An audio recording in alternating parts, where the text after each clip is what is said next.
There was this really interesting special. You ever watch ESPN 30 for 30? Mm-hmm. Did you see the one about Nike and basketball sneakers? No. So essentially, Nike had a guy that they hired, and their goal was to, in college basketball, players can have shoe deals, right? It's illegal. It's illegal to pay players, period, in college basketball. So this guy said, I'm going to show you how you get all this, all the footage, because all these games are broadcast on TV. Mm-hmm. I'm going to show you how we're going to get all these players to wear Nike basketball shoes. Supply the whole team. Nope.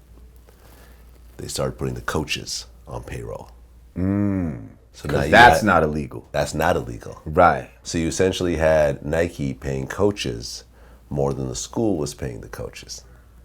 So you'd have a Nike coach. Right. And to go along with having a Nike coach, they would have sneakers for the entire team. Right. Now, those players did not have to wear those sneakers. Right, but of course, they were new and they wanted to wear them. You're getting free sneakers as a kid. And the coach is subtly telling you, wear these sneakers. Right. They're going to help your game. Fuck these Reeboks and these Adidas and Converse or whatever. Converse. Back in the days, it was all about Converse. Right, but then, now Converse is owned by Nike, so. Really? I didn't know that. You know that? Nah. Yeah. Wow. And then it went on to once he kind of established all that, then he started going after the high school coaches. Right. And then the high school coaches became Nike coaches. And he had this massive network and so forth. And what had happened was, at one point, Nike fired him because some power struggle happened or whatever else. So he went on to Adidas, right? And he basically had LeBron, and this is when he started to focus on high school at this point.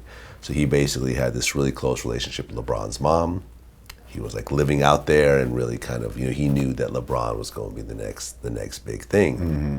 So his thing was, he told LeBron's mom that LeBron's going to get $100 million from Adidas for his shoe deal. They set up a big thing, a big mansion and whatever else. It's going to be this big grand signing. And he flipped over the paperwork, and instead of $100 million, it said $70 million.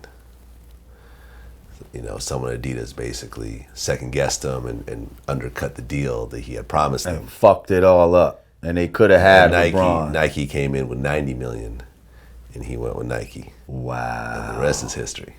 Sucker shit. Wow. But if you do remember, though, and this is because I had interviewed my man Mayer yesterday, who has, I don't know if you know who this is, he has this $750,000 sneaker collection. And, he devoted his life to sneakers. I saw an interview where you had the first Nike sneaker, old beat up $100,000 sneaker. Yeah, different guy. That's Jordy, who owns this thing called Shoeseum. This other guy, Mayer, who lives over in Jersey. If you remember, Kobe actually signed to Adidas first, and then went on to Nike. The Adidas Crazy 8, that was a Kobe sneaker. Okay. Then he went on to Nike. So, but it'd be interesting to see. We'll never know what would have happened if LeBron was Adidas all the way. Adidas might be a hotter brand right now. And then it's funny how Adidas and Puma even started. Those two are fucking brothers that got beef. Oh, really? You didn't know that? Didn't know that. Adidas and Puma, they come from a family, I guess, that was making sneakers or shoes or some shit. And that was back in when they, you know what I mean? I mean, when they both kind of came out at the same time. They were both like hot sneakers at the same time. Turns out it's the same fucking family.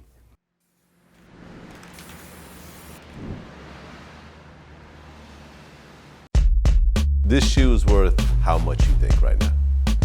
I think it's easily worth $100,000. Easily. So this is a $100,000 shoe that's in front of you right now. There's just not any other out there. I wore a pair of 7s on a red carpet, And I think that it was the fact that it was Tahiri, and she, wore tight dresses and, wore heels everywhere and was seen as this sex symbol. And she walked in with a pair of tights, a pair of sevens,